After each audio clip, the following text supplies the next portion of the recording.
श्रील प्रभुपाद के, आप सारे भक्तों के आशीर्वाद से आज हम लोग श्रवण करेंगे श्री क्षेत्र श्री जगन्नाथपुरी की कथा। श्री जगन्नाथपुरी की कथा आप जानते हो से भगवान की कथा भगवान के भक्तों में से सर्वश्रेष्ठ, वो भगवान के गुणगान करने में सबसे प्रवीण रहते हैं। कौन? शिव जी। श्री चैतन्य महाप्रभु शिव जी का भी स्तुति की है। उनमें से एक स्तुति है सिद्धि के कि वो हमेशा गाना प्रमथ सदा समुत्कंठ गोविंद लीला, हमेशा उत्कंठा से श्री गोविंद का लीला को गान करते रहते। कौन? शिव जी। तो शिव जी को भगवान जितने सारे ज्ञान है, मान विशिष्ट वैष्णव ज्ञान है, भगवान शिव जी को दिए। और भगवान कृष्ण स्वयं शिव जी को बताते हैं किसके बारे में? श्री जगन्नाथपुरी के बारे में, कि जगन्नाथपुरी का जो महात्मा क्या है। तो चैतन्य भागवत में श्री वृंदावन दास ठाकुर इसके विषय में बोले कि भगवान कृष्ण और शिव जी के बीच में वार्तालाप है। तो शिव जी बोलते हैं क्या? शिव जी को भगवान स्वयं बोलते हैं, यही स्थान है हमारा परम गोप्यपुरी, सही स्थान शिव आदि कोहित, यही स्थान है तुम्हारा हमारा परम गोप्यपुरी। ये जो जगन्नाथपुरी धाम है ये महागोपनीय धाम है। आज मैं तुमको इसके बारे में बता रहा हूँ। सही स्थान शिव आदि कोही तमा स्थान है, जे पूरी मर्म मरो केहू नहीं जाने। आज मैं आपको इस स्थान के महात्मा के बारे में बता रहा हूँ जिसके बारे में कोई मर्म, इसके बारे में कोई मर्म नहीं जानते। मर्म नहीं। सिंधु तेरे बटमूले नीलाचल नाम, श्री क्षेत्र पुरुषोत्तम अति रम्य स्थान। तो श्री जगन्नाथपुरी के धाम का जो अवस्थान है ये कहाँ है? सिंधु के तट में और बटमूल के वृक्ष में, बट वृक्ष के नीचे जो नीलाचल रूप से जाना जाता है। अब जगन्नाथपुरी जाओगे, जगन्नाथपुरी में एक बट वृक्ष है जिसका नाम है कल्पवट। कल्पवट आप लोग सुनते हो ना, बिलमणि ठाकुर जो अपने कृष्ण करणामृत में बोले, क्या बोले? करारविंदे न पदारविंदम, मुखारविंदे न विनिवेशयन्तम्, वटस्य पत्रस्य पुटे शयानम्, बालमुकुन्दं मनसा स्मरामि। जो बट पत्र है ना, वो नीलाचल के बट वृक्ष का पत्र है, कोई साधारण पत्र नहीं। तो नीलाचल धाम में जैसे आप प्रवेश करोगे श्री जगन्नाथ मंदिर के अंदर, श्री जगन्नाथ मंदिर को प्रवेश करते वक्त अगर आप दक्षिण पूर्व द्वार से प्रवेश करोगे, सिंह द्वार है, उसमें अगर प्रवेश करोगे तो बाएं तरफ देखोगे कि एक विशाल काय बट वृक्ष है। वही बटस से पत्र से पुटे से आना, वही बट वृक्ष के पत्ते के ऊपर भगवान स्वयं किए थे। उनको मार्कंडेय ऋषि ने देखे कि भगवान उंगली चूसते हुए उनको दर्शन किए थे। तो उसी के बारे में बताएंगे कि सही पूरी मर्म केहू नहीं जाने। वो पूरी का मर्म को कोई नहीं जान सकता है, क्योंकि धाम एक्चुअली जब तक भगवान की कृपा नहीं होगा तब तक धाम को कोई नहीं जान सकता। कथाकार लोग ऐसे बोल के चले जाते हैं, वास्तविक रूप से यही है। हम कभी धाम में जाते हैं, कुछ गलत काम होता है, हम देखते हैं, क्योंकि माया क्या करता है ना, हम प्रकाश से सर्वस्व योग माया समर्पिता। योग माया के द्वारा धाम प्रोटेक्टेड रहता है, समझना। तो जिस प्रकार कोई बहुत उच्च कोटि के पदाधिकारी है, उसको डाइवर्ट कराने के लिए कई एक उसका जैसे भ्रमात्मक कोई चीज बनाया जाता है, उसी प्रकार धाम में भगवान से हटाने के लिए कई एक प्रकार की चीज को बनाया गया। जैसे एक बार नेताजी सुभाष चंद्र बोस वो किसको मिलने के लिए गए थे, क्या नाम था उसका? हिटलर, उससे मिलने के लिए गया, मगर उसी हिटलर जैसे देखने वाले कई एक व्यक्ति को पहले भेजा गया। मान्यता जी किसी से बोले नहीं, जब हिटलर आए तो उनसे मिले।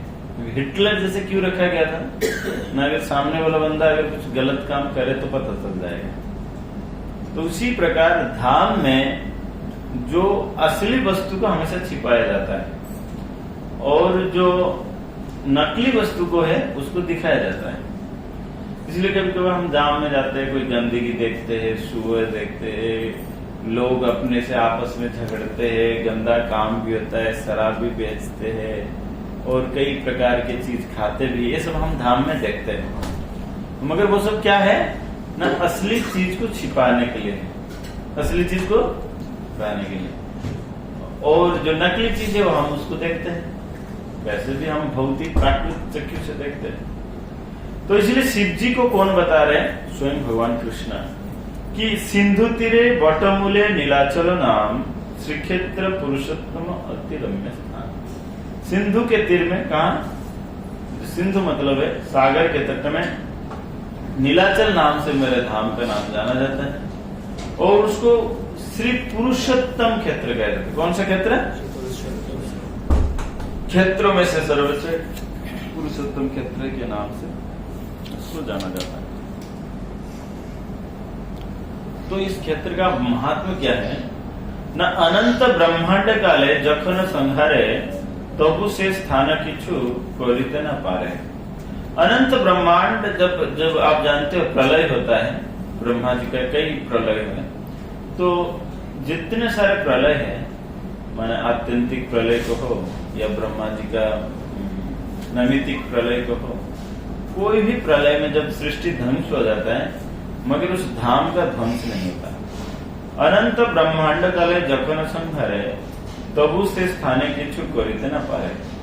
अगर ब्रह्मांड भी प्रलय हो जाए उस समय में, जब ब्रह्मांड का विनाश हो जाता है, सब महाविष्णु के गर्भ में सारे चले जाते हैं, तभी भी वो जगन्नाथपुरी धाम कभी नष्ट नहीं होता है, कभी नष्ट नहीं होता है। तबु से स्थाने किछु कोरिते न पारे, फिर भी उस स्थान कभी कुछ नहीं कर पाता है। कि क्यों न, सर्वकाले सही स्थान हमारे वसती।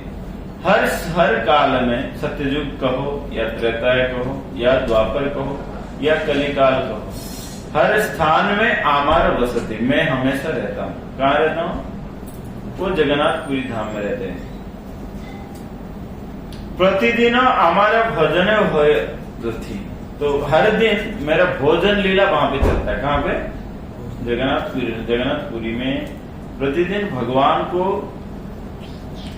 भोजन, आप देखोगे 40 क्विंटल राइस भगवान को चलता है। हमारा 2 टीस्पून राइस खाने से हमारा पेट भर जाता है। भगवान कितनी क्विंटल खाते हैं? 40 क्विंटल राइस खाते हैं। अब सोचो राइस अगर इतना हो तो सब्जी कितना होगा? हम लोग कहते हैं 56 भोग, मगर 56 से कई भोग हमारा लगा दिया जाता है ना। हम 56 भोग क्यों लगाते हैं?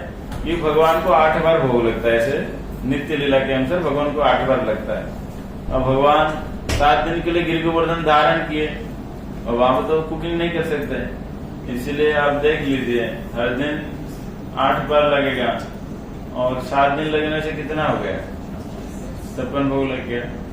हम एक बार पेश करें, मगर जगन्नाथ जी एक बार में 40 क्विंटल राइस को मैंने प्रसाद पाते हैं और सब्जी तो कितना प्रकार का क्या बोला जाए।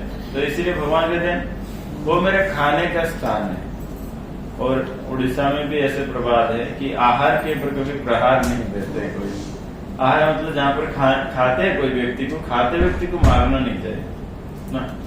खाते वक्त सोते वक्त किसी को मारना नहीं चाहिए, एक वैदिक परंपरा है। तो कहते मैं वहां पे क्या करता हूँ ना, मैं खाता हूँ। सही स्थान प्रभाव जजन जस भूमि ताहाते बसते जत जंतु कीट कुर्मी। वो स्थान का विस्तार कितना है?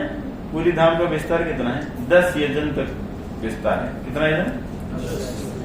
10 योजन तक विस्तार है। और उस विस्तार क्या है? ताहाते बसते बसे जत जंतु कीट कुर्मी। उस 10 योजन के धाम के अंदर जितने सारे कुर्मी जितने सारे जंतु, जितने सारे कीट पतंग इत्यादि, चींटी, जितने सारे जीव है जो वहां पे निवास करते हैं, वो क्या है? सवारे देखो चतुर्भुज देव गणे, भुवन मंगल करिए जस्थाने। कि सब लोगों को आप किस रूप में दर्शन करो? चतुर्भुज रूप में दर्शन करो। किस रूप में दर्शन करो? चतुर्भुज रूप में दर्शन करो। हमने इससे पहले भी उस दिन कथा सुनाया था कि कैसे देवराज इंद्र भी आते हैं, और कौन कौन आते हैं? और ब्रह्मा जी भी आए उस धाम में। तो इसीलिए इसमें कोई संदेह नहीं है कि कितने दिन कितने देवता लोग प्रसाद पाने के लिए आते हों। और हमारे सब पेड़ तो है झगड़ा करने का, तो इसलिए बच के रहना। पूरी में जाते हो तो सावधानी से बच के रहना। कभी कभार पैसा को लेकर तो झगड़ा हो ही जाता है या नहीं? मगर अगर देखा जाए तो ठीक है, हम कितना अपने कॉस्मेटिक के लिए फालतू चीज में कितना पैसा व्यर्थ करते हैं ना। धामवासी को 10-20 रुपए दे दिया तो हमेशा तो आप हर दिन तो नहीं देते हो ना, तो कोई दिक्कत है? तो इसलिए कभी धाम में जाके कभी ये सब झगड़ा नहीं करने का। कभी कभार कोई मांग ले, कभी छीन लेगा, हो सकता है वो भगवान हो, देखे कि तुम्हारे कैसे ये हो, ऐसे हो भी सकता है, नहीं हो सकता है? हो सकता है। इसलिए इतना कमा रहे हो, कितनी जगह फालतू व्यर्थ कर देते हो। कभी कभी कुछ ना खाने का चीज खा लेते हो, हा? और टाटू बना लेते, कॉस्मेटिक में, ब्यूटी पार्लर में, कई एक जगह में कई प्रकार से खर्चा कर देते हैं ना। तो धाम में जा रहे 10-20 रुपए दे रहे हो तो क्या दिक्कत है? तो कभी ऐसे नहीं करने का। क्यों? क्यों? सारे चतुर्भुज रूप है। किस रूप में? चतुर्भुज रूप में बोलो प्रसिद्धि करता है। सवारे देखो चतुर्भुज देव गण, भुवन मंगल करिए स्थान। सबको किस रूप में दर्शन करो? चतुर्भुज रूप में। वो लोग भुवन को मंगल करने के लिए आए। भुवन मंगल मतलब इस धरती को पवित्र करने के लिए आए ना। एक्चुअली भगवान के भक्त ही धरती को पवित्र करते हैं ना। तीर्थ कुर्वन्ति तीर्थानि, समस्त तीर्थ को भी पवित्र कौन कर देता है? भगवान को भक्त कर देता है। क्यों? इसका गारंटी मैं देता हूँ। हम देखे कभी कभार तीर्थ क्या करते हैं ना, तीर्थ में जाने से क्या होता है ना, पाप धुल जाता है। तीर्थ में अगर जाओगे तो आपका पाप धुल जाएगा। जितना सारा आप तीर्थ किए माने पाप किए हो, तीर्थों में जाओगे तो क्या होगा? पाप धुल जाएगा। मगर तीर्थ का ये क्षमता नहीं होता है कि वो अपने मन का पाप को धुल दे। शारीरिक पाप को धो सकता है। जैसे आपने कभी किसी को मर्डर कर दिया, या वैसे तो करते नहीं, मन चीटी का तो करते हो ना। चीटी भी तो चीज है। किसी का मर्डर कर दिया किसी ने, या किसी को आहत कर दिया, या किसी को कष्ट पहुंचा दिया, तो तीर्थ में जाते ही सब लोग पाप नष्ट हो जाता है। मगर देखा जाता है लोग परिक्रमा भी करते हैं, ये भी करते हैं, फिर भी किसी मानसिक रूप से गलत बात चिंतन करते हुए, गलत बात कहते हुए चलते हैं।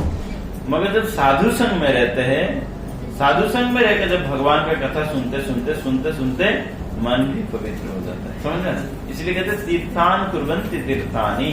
ऐसे देखा जाता है कभी कभार लोग वृंदावन में परिक्रमा भी करते हैं, कोई लड़की की बातचीत करते हुए जाते थे, है या ना? अरे छिपाने का क्या बात है? ऐसे गंदी बात करते हुए जाते, कोई गंदी प्लान करते हुए जाते, कोई किसी को गाली देते हुए जाते, कोई किसी की क्रिटिसाइज करते हुए, कोई अपराध करते हुए जाते। तो इसलिए पाप तो तीर्थ में धुल जाता है, मगर मानसिक पाप धुलता नहीं। मानसिक पाप जब हम भक्त संग में रहते हैं, भक्तों का सेवा जब करते हैं, और सेवा के साथ जब कथा का जब श्रवण करते हैं, सेवा के साथ अगर कथा श्रवण, तो कथा डाइजेस्ट होता है। हम लोग कथा सुन देते हैं, मगर कथा हमारी क्रिया में क्यों नहीं आता है? क्यों नहीं आता है? जब हम कथा सुनते हैं, कथा क्यों क्रिया में नहीं आता? लोग कहते हैं अरे सुनने बस, क्योंकि कथा के साथ साथ सेवा करना चाहिए। जब हम कथा सुनेंगे और सेवा करेंगे, तभी कथा डाइजेस्ट होगा। क्योंकि कथा एक ऐसी चीज है, वो है हाई फूड है। हाई फूड के बाद हम कुछ हजमोला वगैरह खाते हैं ना, वो हजमोला है सेवा। बिना सेवा से कथा पचेगा नहीं तो इस कान से सुना, इस कान से चला गया, इसलिए इसको आया। समझा? इस कान से सुना, इस कान से चला गया, इसलिए इसको आया, ये हो जाएगा। तो इसलिए जब हम धाम जाते हैं, कोई भी धाम जाते हैं, जगन्नाथपुरी जाते हैं या वृंदावन जाते हैं या और कहीं जाते हैं, कभी ये सब स्थानों में जाके क्या नहीं करने का, कोई भक्तों से झगड़ा नहीं करने का, कई भक्तों से ये धाम जाने का एक नियम है। तो इसी प्रसंग में एक कथा आता है, जगन्नाथपुरी का कथा। श्री चैतन्य महाप्रभु को दर्शन करने के लिए सनातन गोस्वामी आए। सनातन गोस्वामी चले महाप्रभु को दर्शन करने के लिए। कहां से? वृंदावन से चले। वृंदावन से चले, चलते चलते, तभी जमाने में कोई कार नहीं था, कोई बस नहीं था, कोई ट्रेन नहीं था, कोई फ्लाइट नहीं था, पैदल पैदल चले महाप्रभु को दर्शन करने के लिए। और ऐसे नहीं कि पैदल रास्ता बहुत सुगम था, वो झारीखंड के घनघोर जंगल के अंदर से आना पड़ता था, इतने कष्ट से आए। और खाने के लिए ऐसे नहीं कोई रेस्टोरेंट है, कोई ये पहले से ऑर्डर देकर रख देना, पिज्जा पास्ता, ये सब नहीं था। खाने के लिए भी कोई व्यवस्था नहीं था। कोई अगर ब्राह्मण घर मिले तो वहीं पे खाते थे, नहीं तो नहीं। रास्ते पर चले, मगर झारीखंड के जंगल में कौन ब्राह्मण आएगा, वो तो बाघ का फिस्ट बन जाएगा। तो झारीखंड के जंगल के अंदर सनातन गोस्वामी आए महाप्रभु से मिलने के लिए। और मिलते वक्त सनातन गोस्वामी जब आए तो रास्ते में झारीखंड का पानी पी लिए। सड़ा हुआ पानी था, किसी भी रूप से पी लिए। पूरा शरीर में इन्फेक्शन हो गया, फुंसी हो गया, पूरा शरीर से पस निकलने लगा, बहुत दुर्दैव परिस्थिति हो गया। फिर भी वो शरीर लेते हुए आए। कहाँ आए? जगन्नाथपुरी आए। जब जगन्नाथपुरी में प्रवेश किए तो जगन्नाथपुरी में महाप्रभु रहते थे। कहाँ? गंभीरा में। महाप्रभु कहाँ रहते? गंभीरा में। ये गंभीरा जो है, ये पूरी मंदिर के दक्षिण दिशा से एक रास्ता जाता है, जो श्वेत गंगा से होते हुए थोड़ा सा आप आगे जब श्वेत गंगा से जब समुद्र के तरफ जाओगे दक्षिणी दिशा में, तो वहां पे आपको आएगा गंभीरा। महाप्रभु उसके पास रहते हैं। तो उन्होंने तो महाप्रभु को, तो पूरी में जो रास्ता है, प्रवेश करने का जो रास्ता है, गुंडीचा मंदिर से आप सीधा पूरी मंदिर से होते हुए जा सकते हो। मगर सनातन गोस्वामी जब आए तभी गर्मी का मौसम था और समुद्र के तट से वो पूरी मंदिर के साइड से नहीं गए, क्योंकि उनका शरीर से पस निकल रहा था और खून निकल रहा था, बड़े शरीर खराब हो चुका था। उन्होंने क्या किए ना, मंदिर के रास्ते से जाने वाले रास्ते को अवॉइड किए, मैंने उस रास्ते से नहीं गए, क्योंकि उन्होंने सोचे कि पूरी मंदिर के रास्ते से अगर मैं जाऊंगा, कई सारे भगवान के पंडे लोग हैं, पूजा करते हैं, भगवान की सेवा करते हैं, अगर मेरे इस अवस्था को देखेंगे तो उनको शुद्ध होना पड़ेगा, शुद्ध होना पड़ेगा। इसलिए मैं इस रास्ते से नहीं जाऊंगा।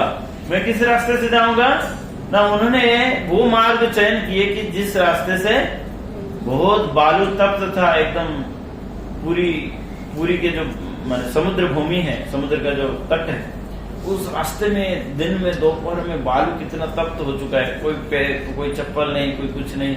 और उन्होंने उसी रास्ते में आए जिस रास्ते में बहुत बालू गर्म था। एक तो उनका पूरा शरीर क्या हो चुका था, फुंसी निकल चुका था, और जिस पैर से वो चल रहे थे, इतना गर्म बालू में चलना, आप जानते हो जो महोदधि में खास करके चक्र तीर्थ से अगर आप गंभीरा तक जाओगे तो लगभग आपको 5-7 किलोमीटर चलना पड़ेगा।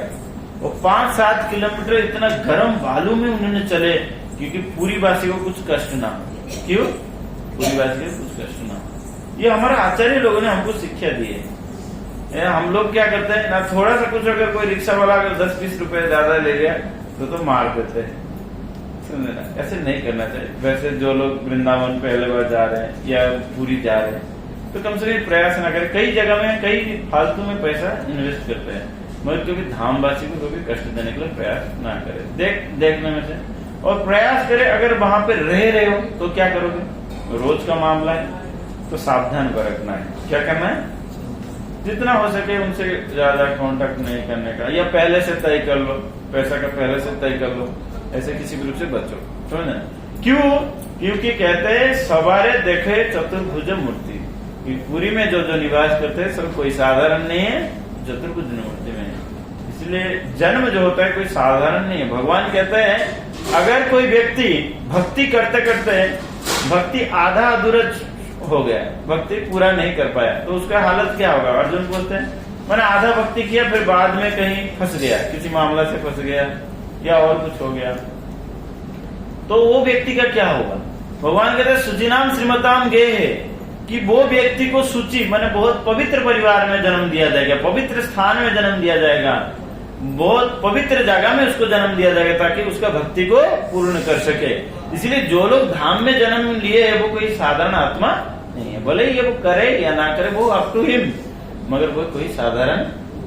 इसीलिए हम लोगों को धाम को देखना कैसे है, सबको चतुर्भुज मूर्ति में, अब वृंदावन में सबको द्विभुज मूर्ति में दर्शन, वैसे द्विभुज तो दर्शन देते ही वृंदावन में, वह भगवान को परिकर रूप से जानना चाहिए। ओके, तो वो लोग करते क्या है ना, भुवन मंगल करी करे स्थान, वो भुवन को मंगल करते हैं ना। गंगार पर सहले पाश्चात्य पवन, दर्शने पवित्र कराए तमर गुण। गंगा जी का स्पर्श होते ही आपको पवित्र हो सकते हैं। मैंने कहा था कि जैसे तीर्थ जा रहे हो, तीर्थ में डुबकी लगाने से आपका पाप धुल जाएगा, मगर भक्तों को दर्शन करते ही सारे पवित्रता हो जाता है, समझे ना। तो इसलिए कहते हैं निद्राते जय स्थाने समाधि फल स्वयं प्रणाम फल जथा देव वेद कोय। तो निद्राते जय स्थाने समाधि फल हो स्वयं प्रणाम फल जथा वेद कोय। वेद में ये बताता है कि जहाँ पर निद्रा अगर लग गया, जैसे आप कथा सुनते सुनते अगर जगन्नाथपुरी में, इधर तो नहीं, इधर तो ऐसे फल मिलेगा ना, इधर भी जगन्नाथपुरी है क्योंकि जगन्नाथ जी है, मतलब उनका धाम है। इधर भी कथा में भी सो जाओ तो फिर आपको समाधि का फल मिलेगा ना। समाधि दसम अवस्था होता है, माने जो हाईएस्ट अवस्था होता है जिसमें मन भगवान में ही एक आधी हो जाता है, उसको समाधि कहते हैं, समझे ना। जिसमें मन शरीर आत्मा एक भगवान में हो जाए उसको समाधि कहते हैं। समाधि ऐसे नहीं कि आंख बंद करके बैठ गया, मगर ये फल केवल कहाँ पे मिलता है, अगर आप सो भी गए, झपकी ले लिए, तो समाधि का फल कहाँ पे मिलेगा, जगन्नाथपुरी में। जगन्नाथपुरी में अगर आप सो गए तो समाधि का फल मिलता है। अगर लंबा हो कैसे कैसे बैठते सो गए तो फिर समाधि का फल मिलेगा। अगर आप लंबा सो गए तो ये माना जाएगा प्रणाम कर रहे हैं। क्या कर रहे हैं, प्रणाम कर रहे हैं। मैंने कहा था कि प्रणाम का फल क्या होता है ना, ऐसे कहा गया है कि दशानन ने 10 बार अपने सिर को कटवाया, मतलब रावण ने 10 बार सिर कटाने के बाद भगवान उसको लंका दिए, सॉरी शिव जी उनको लंका दिए, और भगवान के पास सिर्फ ऐसे ही कर दिया था, ऐसे ही अपने सिर झुका दिया था, कौन, विभीषण, और भगवान लंकेश बना दिए। और जो मानो 12 घंटा, कितना घंटा, वैसे तो सोना आजकल सोने का कंपटीशन हो जाता है, अगर 12 घंटा किसी ने अगर मैंने सो गया लंबा होके, तो भगवान कहेंगे 12 घंटा मेरे को प्रणाम कर रहा है। क्या कर रहे हैं, प्रणाम दुख समनम तुम नमामि हरि परम। प्रणाम करते ही समस्त प्रकार के भगवान समस्त दुख से नष्ट कर देते हैं, समझे। कभी कभी हम कहते पूरी तो गए, प्रणाम तो दिए, फिर भी हमारे दुख क्यों नहीं जा रहे, ऐसे कभी कोई प्रश्न भी आता है। और देखा जाता है पूरी से आके भी परेशान रहते हैं, ऐसे भी देखा जाता है। एक्चुअली क्या ना, जो फल है आपका अकाउंट को भेज दिया गया है, जैसे कभी कभी आपको चेक दे दिए भगवान ने, क्योंकि चेक बाउंसिंग मैंने ये कैश होने के लिए थोड़ा टाइम लगता है। हो सकता है एक जन्म के बाद अब दूसरे जन्म में ना पड़े ऐसे परिस्थिति, समझ लेना, क्योंकि इस जन्म में तो कई सारे हिसाब किताब चलेगा ना, तो इसीलिए लगता है ऐसा। मैं कभी कभी जल्दी भी भगवान कैश भी कर देते, मैंने चेक कैश बना देते हैं, ऐसा होता है। इसलिए कभी चिंता नहीं करने का, जब हम पूरी गए क्यों हमको फिर से दुख आ रहा है, नहीं। एक्चुअली ये तो प्रोसीड्यूर चल रहा है इस जन्म का, तो नेक्स्ट जन्म जो होगा तो आपको नहीं दे देगा। ओके, अतः स्वयं प्रणम प्रदक्षिण फल पाए करिले भ्रमण जथा मात्र कथा मात्र जथा आमरस्तवन। तो प्रदक्षिण अगर कोई माना पूरी में इधर उधर घूमने के लिए गया, देखो जी हमारा वो थोड़ा सा शंख खरीदना है, चलो साथ में, या बर्तन खरीदना है, चलो साथ में, घूमने के लिए चले गए, या सी बीच में घूम के आते हैं पूरी सी बीच में, तो कहते हैं परिक्रमा कर रहा है। क्या करना है, अब परिक्रमा का फल क्या होता है कि अगर किसी ने भगवान का धाम का परिक्रमा किया तो उसको ये ब्रह्मांड का परिक्रमा नहीं करना पड़ेगा, मतलब जन्म मृत्यु चक्र से वो नहीं पड़ेगा। ये सारे आपको अकाउंट को जा रहा है, आपको हाथ में नहीं दिया जा रहा है, आपके अकाउंट में चले जा रहे हैं। हाथ में देने से पता लगता है, हाथ में कोई, आजकल सिस्टम बंद कर दिया सारे, तो भगवान पहले से ही बंद किया क्योंकि भगवान बहुत एडवांस है। पहले क्या था ना, पहले जमाने में जो मजदूर होते थे वो भी देखा गया, सैलरी भी महीना खत्म होता था हाथ में कैश देते थे ना, मगर आजकल नहीं देते थे, आजकल नहीं देते, आजकल पूरा सीधा अकाउंट में भेज देते। ये कहाँ से आया? भगवान की बुद्धि है। भगवान भी कभी हाथ में नहीं देते, आपने अभी प्रणाम किया, अभी हाथों हाथ तुम्हारा दुख नष्ट कर रहे हैं, ऐसे नहीं, तुमको कैश भेज देते, फिर मैंने भेज देते, फिर आप ATM कार्ड लेके फिर निकालते पैसा। वैसे भगवान आपको जितना सारे भक्ति का फल है वो आपके अकाउंट में भेजते हैं। शक लग रहा है? अकाउंट में भेजते मतलब आपका भक्ति अकाउंट में भेज रहे हैं। तो कहते अगर कोई घूमने के लिए चला गया पुरी में, सी बीच में थोड़ा घूम के आए, तो कहते प्रदक्षिणा का फल मिलता है। क्या फल मिलता है? प्रदक्षिणा का फल मिलता है। और कथा मात्र जथा है हमारा स्तवन, अगर बातचीत कर लिया, वैसे तो बातचीत करने में आप लोग एक्सपर्ट हो ही, तो अगर बातचीत कर लिया पूरी में तो भगवान कह के मेरे स्तुति कर रहे। क्या कर रहे हैं? इवन आप घर का भी बातचीत करो कि तुमने सामान खरीदा या नहीं। हम लोग ऐसे एक दूसरे से मिलने के बाद ऐसे बातचीत करते जैसे सुखदेव गोस्वामी को परीक्षित महाराज जैसे सुखदेव गोस्वामी से सुन रहे हैं, या सॉरी सुखदेव गोस्वामी जैसे परीक्षित महाराज को मिलने के देखो, सुखदेव गोस्वामी कभी कथा नहीं की, कभी जीवन भर बात नहीं की। ऐसे कहते सो गोदहन मात्रेण, सुखदेव गोस्वामी कभी अगर आते थे किसी व्यक्ति के घर, केवल गोदहन मात्र ही प्रतीक्षा करते थे, कभी जीवन भर बात नहीं किए। यम प्रम्रजन्तमुपेत्य मुपेत्य कृत्यं द्वैपायन विरह कातर आजुहाव पुत्रेति तन्मयतया तरव विनिन्दुस्। कि वो पुत्र में इतना मग्न हो चुके थे, कौन? पुत्रेति तन्मयतया, मतलब इतना तन्मय हो गए थे। व्यासदेव कहते हा पुत्र, हा सुखदेव गोस्वामी, हा सुखदेव गोस्वामी तो नहीं बोलते मैं, हा सुखो कैसे गए, पीछे पीछे घूमते गए, मगर वो एक भी बात नहीं बोले, सीधा जंगल में चले गए। यम प्रम ब्रजंत ममफित, वो एकदम जंगल में चले गए। कौन? सुखदेव गोस्वामी। कभी बात नहीं की जीवन भर में, कभी बात नहीं की, मगर जैसे ही परीक्षित महाराज से मिले तुरंत बातचीत करना चालू की। वो भी कितना, आप लोग तो 1 घंटा सुनाने से नींद आ जाता है, मगर सुखदेव गोस्वामी कितने घंटा कथा सुनाए थे? 7 दिन। कितना? 7 इंटू 24, 12 नहीं, ऐसा नहीं कि डे शिफ्ट नाइट शिफ्ट, ऐसा नहीं, कितना? 7 इंटू 24। बीच में जब पूछे कि तुमको प्यास लगे क्या, थोड़ा सा पानी पी लो, नहीं आप चालू करो भाई, 7 दिन खत्म हो जाएगा, ऐसे कथा की। तो वैसे हम लोगों को कथा कहने का जैसे लगे कोई भाष्य लिख रहा है कोई किसी के ऊपर, तो फिर भी आप अगर बातचीत करोगे तो वहां पे कोई दिक्कत नहीं, मतलब भी भक्तों के अपराध के बीच में बातचीत नहीं करना। भक्त अपराध के बीच में बातचीत नहीं करना, मेरा स्तव कर रहा है तो डेंजरस हो जाएगा। समझे ना? जैसे जो इलेक्ट्रिक हमारा जान बचा सकता है वही इलेक्ट्रिक हमारा जान ले सकता है अगर असावधानता। वैसे जो भक्त हमारा जन्म मृत्यु जरा व्याधि को काट सकता है, संसार बंधन को काट सकता है, वही भक्त से ही हमारा प्राण जा भी सकता है। जैसे इलेक्ट्रिक से हमारा प्राण बच सकता है, सारे इलेक्ट्रिक अगर नहीं होगा तो मोबाइल कैसे चार्ज रहेगा, अगर मोबाइल चार्ज नहीं होगा तो हमारा प्राण कैसे रहेगा? चाहे बेनिफिट को चाहे कुछ भी को, कैसे चलेगा? नहीं चलेगा। मगर वही इलेक्ट्रिक हमारा जान ले भी सकता है ना, अगर थोड़ा सा असावधानी से इलेक्ट्रिक को माने कहीं कनेक्शन में कहीं कुछ अगर लीकेज हो गया तो फिर आप मर भी सकते हो। उसी प्रकार जो भक्त हमारा जीवन बचा सकता है, जीवन बचा सकता है मतलब करोड़ों जन्म से हमको उद्धार करके भगवान की तरफ लेके जा रहा है, वो जीवन बचा रहा है।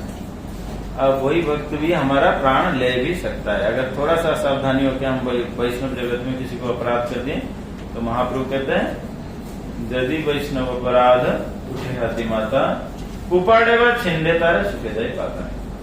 और स्वयं भगवान कहते हैं अगर कोई व्यक्ति मेरे भक्त का अपराध करते हैं, अगर सिद्धि भी क्यों ना हो, ऐसे शिव जी का कहे शूलपाणी का कहे, पंचम स्कंद में बताया गया है, पंचम स्कंद कि शूलपाणी जो त्रिशूल पकड़ के रखा है, ऐसा नहीं कि कभी कभी हम होता है ना कि भाई वो हमारा आदमी है थोड़ा छोड़ दो उसको, कहते शूलपाणी अगर वो त्रिशूल भी पकड़ के रखे ना कि वो शिव जी, फिर भी उसका ध्वंस हो जाता है अगर वो वैष्णव अपराध करता है। जैसे इलेक्ट्रिक अभी ये नहीं देखता ये इलेक्ट्रिशियन ने बहुत सालों से हमारे साथ सेवा किया, इसको हम मारेंगे नहीं, वो दूसरे को मार देंगे, ऐसे इलेक्ट्रिक जैसे नहीं देखता है। वैसे ही वैष्णव अपराध ये नहीं देगा ये शिव जी है, ब्रह्मा है, ये है, वो कोई कुछ को नहीं देखता है। जैसे वैष्णव अपराध सबको ध्वंस कर देगा। इसलिए महाप्रभु कहते हैं वैष्णव अपराध से गिरने है। अपराध शून्य है लह कृष्ण, अपराध शून्य होते हुए कृष्ण का नाम लेना है, तभी आपको ये मिलेगा। तो इसलिए कहते हैं निज नामे स्थान मरो है न प्रियतम तहार जतक वैसे से है अमर सम। तो मेरे निजी ही घर है जगन्नाथपुरी, और वहां पे जो जो लोग रहते हैं सब मेरे समान है।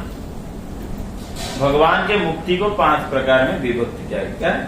सारूप्य, सालज्य और सामीप्य, साजुज्य और साष्ठी। तो सारूप्य माने जैसे भगवान जैसा रूप है, जैसे भगवान चतुर्भुज है वैसे ही जो भक्त को कभी कभी रूप मिलता है चतुर्भुज रूप मिलेगा। हाँ, सामीप्य भगवान के समान, भगवान के सामने खड़े रहोगे, सामीप्य भगवान के सामने रहोगे। और सालक्य भगवान के लोक मिलेगा, हो सकता है भगवान के घर से थोड़ा दूरी घर बना दिया जाएगा आपको, मगर एक ही लोक में होगा। और साजुज्य भगवान के साथ समा जाना, इसको हमारा वैष्णव जगत में इसको आदर नहीं करता कि भगवान के साथ माने विलीन हो जाना। माने कोई बाप उसके पुत्र को जन्म दे रहे, पुत्र कहके नहीं मैं आपके अंदर विलीन हो जाऊंगा, तो ये तो बहुत मुश्किल है। बाप भारी संकट में पड़ जाएगा कि मेरे अंदर विलीन होगा। तो साजुज्य नहीं चाहे। और साष्टी मतलब भगवान के समान ऐश्वर्य रहना। इस प्रकार 5 मुझे तो आमार सम, सब ये कैसे भगवान के समान होते हैं। तो शेषस्थाने नाही को जम दंड अधिकार आमी करी भालो मंद सवार विचार। उस स्थान में जम का दंड नहीं। कहां पर? पुरी में जम का दंड नहीं। हम कल सुनेंगे किस प्रकार मार्कंडेय जी जिनका आयु खत्म हो चुका था, वो उन्होंने कहाँ प्रवेश कर गया था ना, वो पुरी में प्रवेश कर चुके थे। तभी पुरी में प्रवेश कर चुके थे मार्कंडेय जी। वो एक शिवलिंग मार्कंडेश्वर महादेव वहां पे भी है, और जम्बेश्वर महादेव वहां पे भी है। तो जैसे आके शिव जी के पास आके चले गए थे, और मार्कंडेय जी का जैसे ही खत्म हो चुका था, उनका जो आयु खत्म हो चुका था, तो जमराज आए थे उनको लेने के लिए। तो जमराज आए तो जमराज पहले उनको कहे कि तुम चेक करो तुम कहाँ अभी प्रवेश किए हो, ना पुरी में प्रवेश कर गया हो, ना इसका तो मृत्यु तो लिखा है भाई हमारा। तो शिव जी उनको त्रिशूल लेके भगा दिए थे। कहाँ? कि वो पूरी क्षेत्र से भगा दिए थे। किसको? जमराज को। जम्बेश्वर महादेव उनका नाम पड़ा। क्या नाम पड़ा? जम्बेश्वर महादेव। कि जम को शिव जी ने खदेड़ दिया था वहां से। वहां पे कोई अधिकार नहीं। पुरी में अगर किसी का भी प्राण त्याग करे तो वहां पे जमराज आके पोस्टमार्टम नहीं करेंगे, वहां पे सीधा गोलोक वृंदावन चले जाएंगे। अगर पुरी में कोई देह त्याग करे तो पोस्टमार्टम करेंगे। मगर राधा रानी की बहुत सुंदर स्तुति करी। सबके लिए तो पूरी जा पाना, पूरी ये कर पाना बहुत कठिन है, बहुत कठिन है ना। राधा रानी एक पद में बताते हैं, हृदयमान मर मर वृंदावन मने बने का करी जानी गोवर्धन वृंदावन जमुना पुलिना बना श्री कुंजे रासाधिक लीला। इसलिए हमारे मन को धाम बनाना चाहिए। क्या बनाना चाहिए? धाम कई प्रकार का प्रकाशित है। एक होता है चेतना रूपी धाम। एक्चुअली यही चेतना धाम ही सर्वश्रेष्ठ है। अगर धाम का विचार किया जाए, सर्वश्रेष्ठ धाम है हमारे चेतना। हम चेतना में कहाँ हैं, समझे ना? हम चेतना में जहाँ है वही धाम है। अगर धाम में रहते हुए भी हमारा चेतना नहीं है कभी नहीं होगा। एक हमारे ऐसे लोक कथा है, हमारे वहां से एक माता जी गई थी जगन्नाथपुरी दर्शन करने के लिए। और दर्शन करने के लिए पहले जमाने से बस में भर भर के लेके जाते थे तीर्थयात्री को कि 50 रुपए दे दो, तुमको जगन्नाथपुरी दिखाएंगे, कनार के दिखाएंगे, ये दिखाएंगे, वो दिखाएंगे, सब दिखाएंगे। ये कोई वेद का प्रमाण नहीं है, एक गांव का कथा है। हमने जो सुने थे आपको सुना रहे। उन्होंने, जब मैंने ये कथा सुना था, किसी को ये शास्त्र के बारे में पता नहीं था, मैंने ये कथा बचपन में सुना। वो माता जी गई हमारे गांव के पास ही थी, तो गई जगन्नाथपुरी दर्शन करने के लिए। तो हमारे वहां पे क्या करते हैं, गोबर कांडा मारते हैं, गोबर का केक बनाते हैं, जब क्या बोलते हैं उसको, कांडा बोलते हैं। हाँ बैठा, जो कुछ भी हो, गोबर का कांडा मारते हैं। हमारे वहां पे उड़िया में घोसी बोलते हैं, तो गोबर कांडा मारते हैं। तो उन्होंने क्या हुआ ना, जैसे ही जगन्नाथ जी का दर्शन करने गया, तभी घनघोर बादल देखा। क्या देखा? बादल आए, बरसात आए। वो माता जी को भारी चिंता आ गया, भाई अभी तो मैंने तो गोबर का ये रख दिया, अगर अभी बारिश हो तो सारे गोबर धुल जाएगा। भाई भगवान मैं कैसे ये करूं, कैसे ये करूं, कैसे करूं। उसका दिन भर हमेशा वही चिंतन रहा, किसका? वो गोबर का कांडे का। और उन्होंने जगन्नाथ मंदिर लेके गया, और जगन्नाथ जी दिखने के, जो बड़े बड़े आंख दिखने की वजह से उनको दिखा गोबर का कांडा। नहीं, ये प्राकृत बात है, ये कोई मैंने ये नहीं है, ये तो ऐसा नहीं कि मैं कथा को जुटा के बोल रहा हूँ, ऐसा नहीं है, ये सत्य बात है। उनको भगवान दर्शन नहीं दिए, उनको सब जगह गोबर का कांडा दिखते थे। इवन हमारे चेतना भी हम लोग देखते हैं, कभी कभी हम इतना चिंता में खोए जाते हैं कि हर जगह में हमको जैसे वही चीज स्मरण आता है, वही चीज दिखता है, वही चीज होता है। इसलिए राधा ने बोले कि चेतना को शुद्ध करो और तभी तुमको भगवान दर्शन देंगे।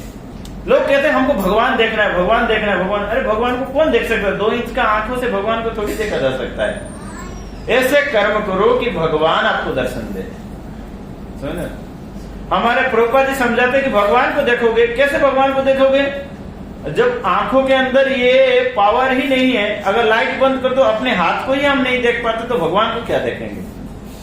प्रभुपाद जी समझाते हैं यहाँ पर लाइट बंद कर दो, अपने हाथ ही नहीं दिखाई देगा ना। इसलिए देखने के लिए हमको 2 वस्तु चाहिए, लिख लो खाता में।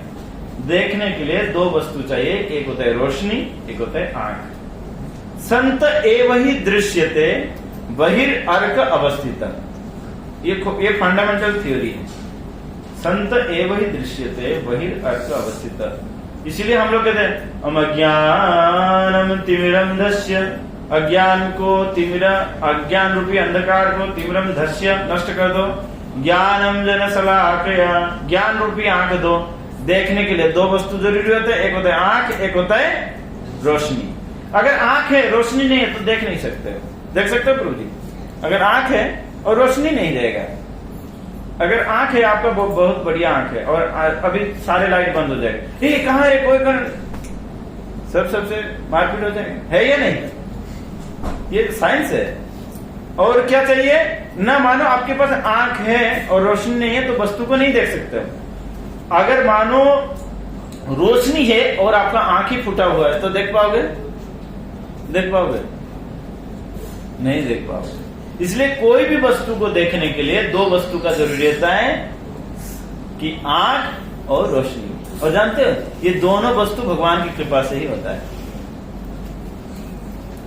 इसलिए कहते हैं ये दोनों वस्तु को देता कौन है ना, गुरु देते हैं। इसलिए गुरु के प्रणाम मंत्र में हम लोग बोलते हैं अज्ञानम तिमिरम दस्य ज्ञानम जन शलाकया। कभी ये मंत्र के बारे में सोचे नहीं होंगे ना, हर दिन गाते हैं, हम कभी सोचे नहीं, कभी भी नहीं सोचे। हम अज्ञानम तिमिरम दस्यम ज्ञानम जन शलाकया चक्षुरुन्मीलितम, चक्षु उन्मीलितम, हमारे चक्षु को खोल दो। अरे खुला तो हुआ है, 2 इंच का आंख तो खुला हुआ है पहले से। नहीं, एक्चुअली ये आंख के अंदर कोई पावर नहीं। कैसे पावर नहीं? देखो, और एक साइंटिफिकल मैं उदाहरण देता हूँ। कोई वस्तु है, वस्तु तो है, मगर वस्तु से दूरी बढ़ने से आपको दिखाई नहीं देगा, कभी नहीं दिखाई देता है। लास्ट में कौन सा एक छोटा सा चीज पड़ा होगा, आपको दिखाई नहीं देगा।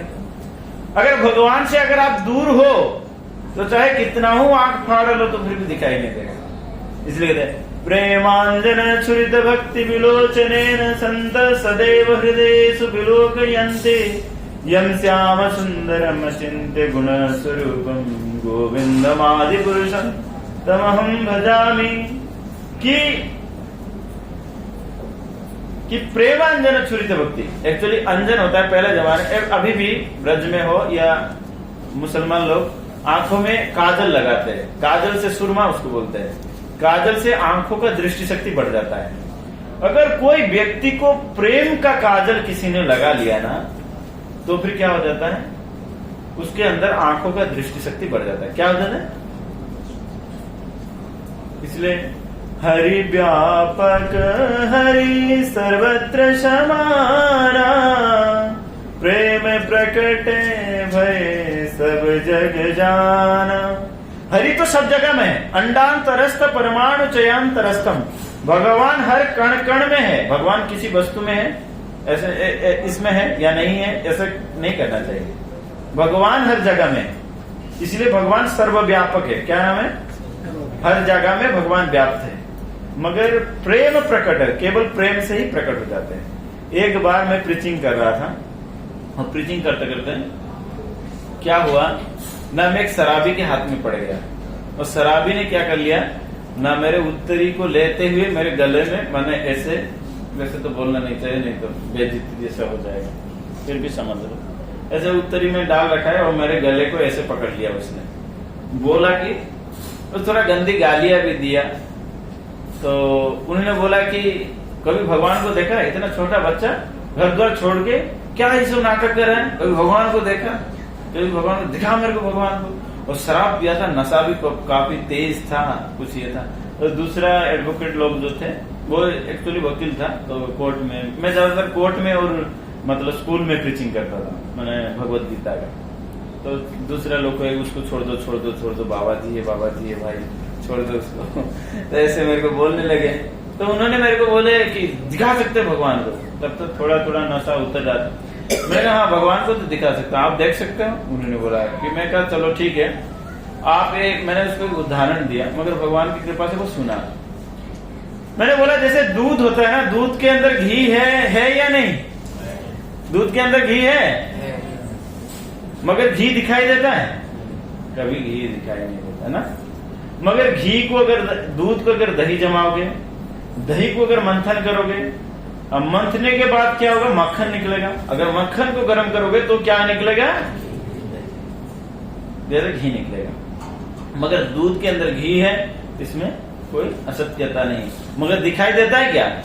वैसे ही संसार के अंदर भगवान है। कभी कभी लोग इस चीज में बहुत ज्यादा उलझन में फंस जाते हैं कि भगवान तो निराकार है, भगवान क्या देखेंगे। जैसे दूध के अंदर घी निराकार है, वो मोटी बुद्धि लोगों के लिए। किसके लिए है? जिसका बुद्धि नहीं, वो भगवान क्या देखेगा। उसी प्रकार ये संसार में भगवान है या नहीं है? कभी देखे हो? नहीं देखे। तो जैसे दूध के अंदर घी रहता, सब लोग सुनो, इधर उधर मत देखो। जैसे दूध के अंदर घी रहता है, मगर घी प्राकृतिक रूप से नहीं दिखाई देता है, उसको दही जमाना पड़ता है, उसको मंथन करना पड़ता है, फिर उसके अंदर मक्खन निकलता है, मक्खन को गर्म करोगे तभी घी दिखाई देता है। वैसे ही भगवान कण कण में है। हमको क्या करना पड़ता है? भक्तों का संग करना पड़ता है, फिर शास्त्रों का अध्ययन करना पड़ता है, फिर हरे कृष्ण महामंत्र जप करना पड़ता है, फिर प्रेम से भगवान आपके सामने प्रकट हो जाएंगे। भगवान को देर नहीं लगा, क्योंकि भगवान हर जगह में। देर तो हमारा प्रोसेस में लग जाता है। घी के अंदर, दूध के अंदर घी रहता है, मगर प्रोसेस में देरी होता है। वैसे हमारे जीवन में प्रोसेस को हम लेट कर देते हैं, ताकि भगवान दिखाई नहीं देते। समझ में आ रहा है? तो इस प्रकार की बात है। तो इसलिए भगवान हर जगह में है। भगवान को देखने के लिए कोई अलग से वस्तु नहीं चाहिए, इसलिए हमको चाहिए केवल प्रेम चाहिए। और प्रेम एक प्रोसेस है। क्या? आदो श्रद्धा, तथा साधु संग, तथा भजन क्रिया, तथा अनर्थ निवृत्ति, तथा रुचि, तथा निष्ठा, तथा आसक्ति, तथा भाव, तथा प्रेम। ये प्रेम एक प्रोसेस है। जैसे दूध से घी निकालने के लिए एक प्रोसेस होता है, वैसे ही जीवन में भगवान को प्रेम बढ़ाने के लिए एक प्रोसेस है। पहले आदो श्रद्धा, पहले श्रद्धा रखो। श्रद्धा मतलब आस्तिक्यम, कि भगवान है, इस जगत में कुछ है। अगर कोई व्यक्ति पेंटिंग करता है तो हम कहते हैं किसने पेंट किया, किसने पेंट किया। हाँ, कोई अगर वस्तु कोई बनाता है खाना, जैसे मैंने बड़ा हमारे थाली में आ जाता तो किसी ने उसके लिए पीसा, कुछ ने किया। इतना बड़ा संसार चल रहा है। हम कभी कभी हम चलते हैं तो हमारा ट्रेन लेट हो जाता है, ये हो जाता है, वो हो जाता है। कभी ये नहीं सोचा कि 365 दिन धरती एकदम सेम परफेक्ट टाइम में चल रहा है। कभी तो लेट नहीं हुआ, तो कोई ना कोई व्यवस्था तो बनाया होगा ना ऐसे चल रहा है? हाँ, ऐसे तो नहीं चलेगा। ऐसे तो कोई भी वस्तु नहीं चलता है ना। आप गाड़ी को ड्राइविंग नहीं करोगे तो गाड़ी चल जाएगा? कोई नहीं चलेगा। भगवान ने भ्रामयम सर्वभूतानि यंत्र रूढ़ानि माया, मैं हर वस्तु के अंदर बैठ के मुझको चला रहा हूं। मगर कभी तो भगवान को देखे नहीं, भगवान कब चलाए न? भगवान कहते हैं कि जैसे क्या है भगवान, वो श्लोक क्या है भगवत गीता में, वो सूत्रे मणिगणा है, वो स्टार्टिंग कैसे होता है Bhagavad Gita chapter 7 text number 7। सूत्रे मणिगणा है, वो क्या है भगवत गीता देखो चैप्टर 7 टेक्स्ट नंबर 7, क्या सूत्रे मणिगणा है वो भगवत गीता? तो देख सकता है वेदव्यास माता, वेदव्यास चैप्टर 7 BG, ऐसे डायरेक्ट इंटरनेट पे टाइप कर दो BG 7.7, BG 7.7 क्या है वो श्लोक? BG 7.7 क्या है वो श्लोक? मत परतरन्यात् किंचिदस्ति धनंजय मयि सर्वमिदं प्रतं सूत्रे मणिगणा इव। भगवान मत परतर न अन्यात्, मत मेरे से परतर बढ़कर न अन्यात्, और कोई नहीं है। ये तो बहुत अहंकारी है, मेरे से बढ़कर कोई नहीं है तो अहंकारी व्यक्ति कहते हैं ना। मैं कहते हैं मत परतर न अन्यात् किंचित, किंचित मतलब थोड़ा सा, अस्ति धनंजय, हे धनंजय मेरे से बढ़कर किंचित भी कोई चीज नहीं है। भगवान से छोड़ के किंचित वस्तु भी नहीं है। और क्या ना, क्यों? तो फिर आप अगर नहीं है तो फिर आप कहां हो? हम तो देख नहीं पाते न। सूत्रे मणिगणाइव, जैसे एक माला के अंदर धागा रहता है जिसके वजह से माला अपने आप में सुंदर दिखता है। एक फूल दूसरे फूल से क्यों मिला हुआ है? क्योंकि धागा है अंदर ना। वैसे ही संपूर्ण जगत में सूर्य अपने टाइम पे उठ रहा है, टाइम पे अस्त जा रहा है, हवा बह रही है, या सूर्य अपने उत्ताप दे रहा है, हाँ, मिट्टी से जमीन से पानी निकल रहा है। ये सब क्यों हो रहा है? क्योंकि इसके अंदर कौन सूत्र है, कौन धागा है? भगवान। धागा कभी दिखाई देता है? धागा को कभी कोई माला में कोई दिखा? मगर देखना चाहिए, देख सकते हो। जैसे मेरे गले में धागा है, थोड़ा सा ऐसे इस तरफ उस तरफ अगर हटाऊंगा तो धागा दिखाई देगा। धागा दिखाई देगा या नहीं? इसी प्रकार भगवान पूरे जगत में है मगर भगवान कभी दिखाई नहीं देते। खोपड़ी क्लियर हुआ? खोपड़ी क्लियर हुआ? भगवान जगत में है मगर भगवान को कभी देख नहीं पाते। भगवान को देखने के लिए चाहिए क्या? चाहिए धागा चाहिए। वो धागा क्या है? प्रेम है। वो प्रेम का धागा जिसने भी भगवान से बांधने के लिए प्रयास किया। ये मैं कथा नहीं कर रहा हूं, ये समझ दो कथाकार ने कथा किया फिर हरि बोल हो गया, नहीं, कथा नहीं, ये प्रैक्टिकल है। समझे? मैं एक चार्टर्ड अकाउंटेंट हूं, मैं कथाकार नहीं था।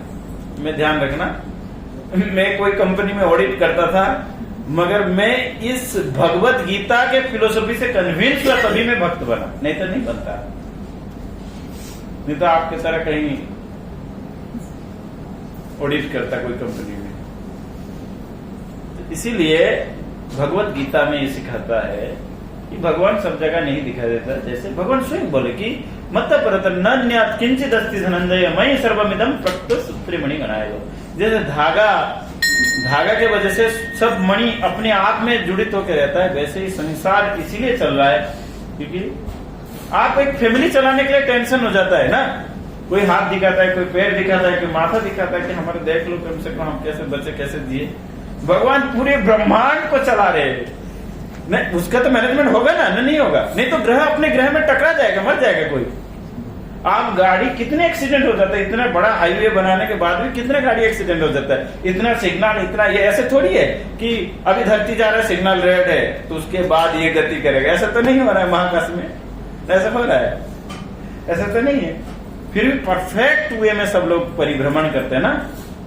भगवान कहते हैं क्या भगवत गीता में चैप्टर 7 टेक्स्ट नंबर 14 कितना है, क्या श्लोक है वो? चैप्टर 7 टेक्स्ट नंबर 14 भगवान क्या बताए? भगवत गीता पढ़ने में एक आनंद आता है। मैं कभी भगवत गीता को धार्मिक पुस्तक रूप से मैंने पढ़ा नहीं, दैवी ऐसा गुणमय मम माया विरुद्ध मामे विरुद्ध। उसके बाद क्या है टेक्स्ट 15। उसके बाद मैंने कभी भगवत गीता को कभी धार्मिक पुस्तक रूप से नहीं पढ़ा कि ये हिंदू का धर्म ग्रंथ है, मैं प्रणाम करूं ये करूं। मैंने उसका लॉजिक जब सुना, भगवान का जब लॉजिक मैंने देखा, मैं खुद ही कन्विंस हो गया। भगवान भगवत गीता में एक श्लोक में बताते हैं कि